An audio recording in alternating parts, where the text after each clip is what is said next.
Hello guys, today we will finish this chapter 14 water. ठीक है। तो लास्ट वीडियो में हमने यहाँ तक स्टडी किया था। अब हम इसके आगे आज इस चैप्टर को फिनिश करेंगे। तो स्टार्ट करते हैं।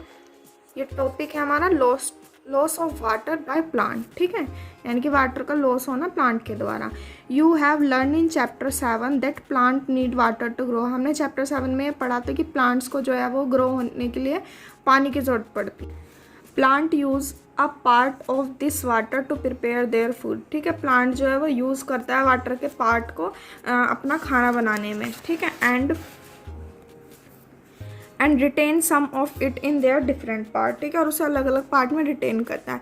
Remaining part of this water, पानी का जो बचा हुआ पार्ट होता है वो क्या is released by plant into air. वो पानी के द्वारा प्लांट के द्वारा रिलीज होता है किसमें, एयर में। ठीक है, एज वाटर वेपर की तरह through the process of transpiration. कौन से प्रोसेस की तरह से, ट्रांसपिरेशन की तरह से। ठीक है, do you remember observing transpiration of water by plant in activity 4 in chapter 7।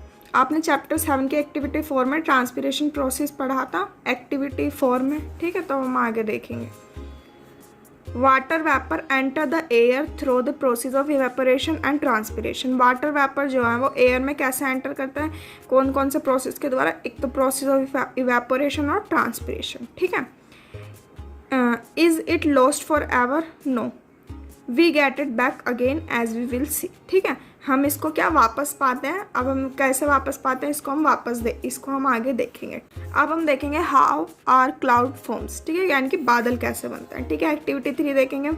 Take a glass half filled with water. ठीक है, एक गिलास लीजिए जो आधा किससे है, वाटर से फिल हो। ठीक है, अब wipe the glass from the outside with a clean piece of cloth. ठीक है, add some ice into the water. कुछ उसमें आइस को ऐड कीजिए उस वाटर के अंदर। वेट फॉर 1 और 2 मिनट, 1 या 2 मिनट का वेट कीजिए। Observe the change that take place on the outer surface of glass. ठीक है, जो ग्लास का आउटर सरफेस है उस पर आप क्या चेंजेस देखेंगे। ठीक है,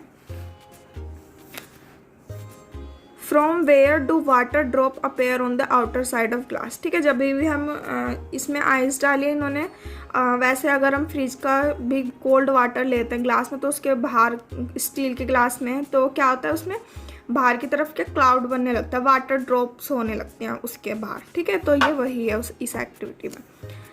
the cold surface of glass containing ice water cool the air around it and the water vapor of the air condense on the surface of glass. We notice this process of condensation in activity 7 chapter 5.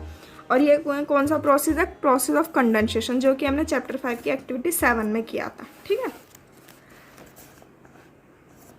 The process of condensation play an important role in bringing water back to the surface of earth. ठीक है, यानी कि condensation का जो process है वो बहुत ही important role play करता है किसमें, वाटर को हमारी अर्थ सरफेस पर वापस लाने में। ठीक है, हाउ डज इट हैपन, ये कैसे होता है। As we go higher from the surface of earth, जैसे ही हम अर्थ के सरफेस पर हाई लेवल पे माउंटेन्स वगैरह पे जाएंगे जहाँ पे क्या कूलर होगा।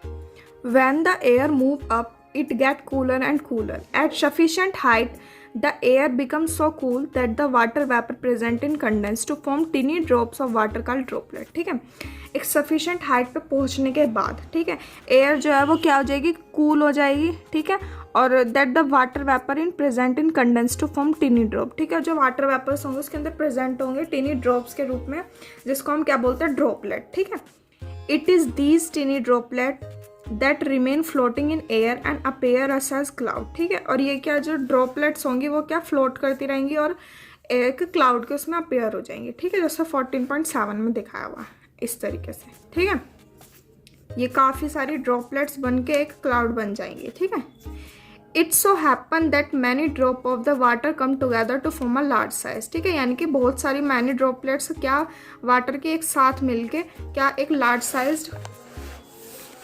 साइज ड्रॉप्स ऑफ वाटर बना देते हैं। ठीक है, some drops of water become so heavy that they begin to fall. ठीक है, कुछ ड्रॉप्स जो वाटर के होते हैं वो बहुत ज़्यादा हैवी होती है जो कि क्या फॉल हो जाती है। ठीक है, these falling water drops are what we call rain. ठीक है, जो ये फॉलिंग वाटर ड्रॉप्स होते हैं इनको हम क्या बोलते हैं, रेन बोलते हैं। ठीक है, क्या बोलते हैं, rain. In special condition it में आल्सो फॉल अस हेल और स्नो। ठीक है, स्पेशल कंडीशन में ये हेल और स्नो के फॉर्म में भी गिरते हैं। Thus, water in the form of vapor goes into air by evaporation and transpiration from cloud and then come back to the ground as rain, hail और snow। ठीक है, यानी कि ये जो पूरा हमने पढ़ा है इसमें ये है कि वाटर जो है वो वेपर की फॉर्म में होकर के एयर में जाता है, कौन से इवेपोरेशन और ट्रांसपिरेशन के प्रोसेस से, फिर वहाँ जाके वो क्लाउड बनाता है और फिर वो वापस ग्राउंड पे आता है कौन किस रूप में, रेन, हेल और स्नो के रूप में। अब हम अपना नेक्स्ट टॉपिक डिस्कस करेंगे, बैक टू द ओशियन। ठीक है, What happens to the water that rain and snow bring to different region of earth। ठीक है, पानी जब पानी के साथ क्या होगा अगर वो रेन और स्नो को अलग अलग रीजन से लाया जाए। Almost all land surface are above the level of ocean. ठीक है, जितने भी लैंड सरफेसेस हैं वो क्या ओशियंस के लेवल के ऊपर हैं। ठीक है, most of the water that fall on the land as rain and snow sooner or later goes back to the ocean. ठीक है, यानी कि जो भी वाटर ऊपर से आता है, रेन और स्नो जो आते हैं, तो वो क्या सूनर या लेटर वो क्या ओशन में वापस चले जाते हैं, goes back to ocean. This happen in many way, ये काफ़ी तरीक़ों से होता है।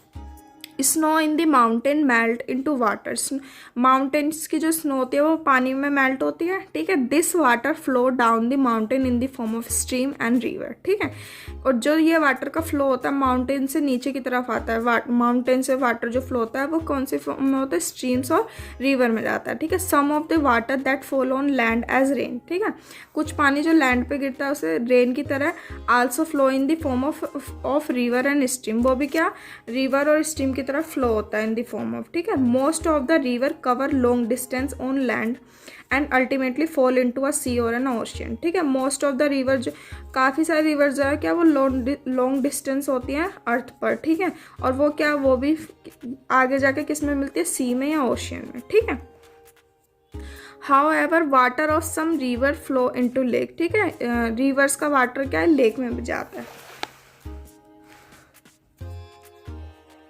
The rain water also fill up the lakes and pond. ठीक है, जो रेन वाटर होता है वो क्या लेक और पॉन्ड को भी फिल अप कर देता है। A part of rain water get absorb by the ground and seems to disappear in soil. ठीक है, और जो रेन वाटर का एक पार्ट होता है वो क्या होता है, ग्राउंड के द्वारा भी एब्जॉर्ब कर लिया जाता है। ठीक है, और वो सॉइल में डिसअपियर हो जाता है। Some of this water is brought back to the air by the process of evaporation and transpiration. ठीक है, और कुछ जो वाटर होता है वो ब्रॉड बैक यानी कि वो एयर में वापस चले जाता है इवेपोरेशन और ट्रांसपिरेशन प्रोसेस के द्वारा। ठीक है, the rest seep into the ground, most of this water become available to us as ground water. ठीक है, और ये हमारे मोस्टली जो है वाटर होता है वो हमारे लिए अवेलेबल होता है किसके रूप में, ग्राउंड वाटर के रूप में। ठीक है, open Wales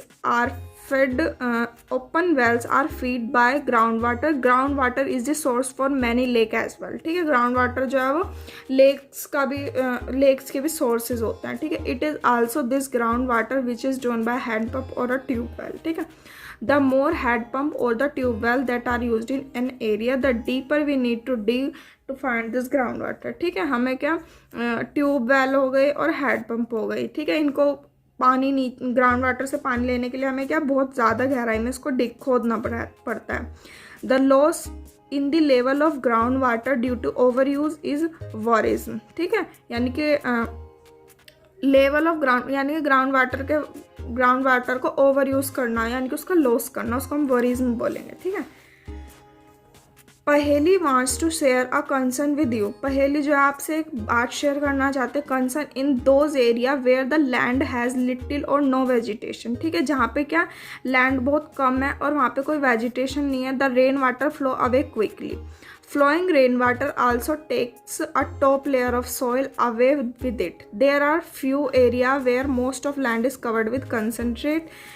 This reduces to seepage of rainwater into ground, which ultimately affect the availability of groundwater. ठीक है, इनके पहले हम सबको ये कंसर्न करना चाहती है कि जो छोटे एरिया हैं या जहाँ पर कोई फसल नहीं उगाई जाती है वहाँ पे हमें पानी की ज़्यादा ज़रूरत रहती है, तो हमें वहाँ पे पानी ज़्यादा वो करना चाहिए, क्विकली फ्लो होना चाहिए वहाँ पे वाटर का। ठीक है, इससे क्या होगा उस जगह पर भी वो उस छोटी जगह पर भी क्या खेती we now know that water brought back to the surface of earth by rain. ठीक है, कि हम ये सब जानते हैं। अब हम ये जानते हैं कि जो वाटर है वो ब्रॉट बैक होता है, ठीक है, रेन के द्वारा हमारे सरफेस पे अर्थ के, ठीक है, हेल और स्नो के द्वारा भी, goes back to the ocean, ठीक है, फिर वापस ओशन में चला जाता है। Thus water from the ocean and surface of earth goes into air and as vapour, return as hail and snow and finally goes back to the ocean. ठीक है, यानी कि इससे क्या होगा कि जो वाटर है ओशन का जो वाटर है वो अर्थ के सरफेस पे वेपर, पहले तो एयर के फॉर्म में वो वेपर्स बन के वो एयर में जाएगा, ठीक है, फिर वहाँ से वो वापस किस में आएगा, रेन, हेल या स्नो में, ठीक है, फाइनली फिर वो क्या, ओशन में वापस चला जाएगा। The circulation of water in this manner is known as water cycle. ठीक है, और इसी जो सर्कुलेशन, ये जो प्रोसेस होता है कंटिन्यूसली, इसको हम क्या बोलते हैं, वाटर साइकिल बोलते हैं। ठीक है, this circulation of water between ocean and land is the continuous process. ठीक है, जो ये सर्कुलेशन होता है पानी का ओशन और लैंड के बीच में, ये क्या कंटिन्यूस प्रोसेस होता है, ठीक, कंटिन्यूसली चलता रहता है। This maintains the supply of water on land. ठीक है, इससे क्या है कि जो अर्थ पे लैंड पे जो वाटर की सप्लाई होती है वो इसी से मेंटेन की जाती है। ठीक है, तो ये टॉपिक हमारा फिनिश हो चुका है।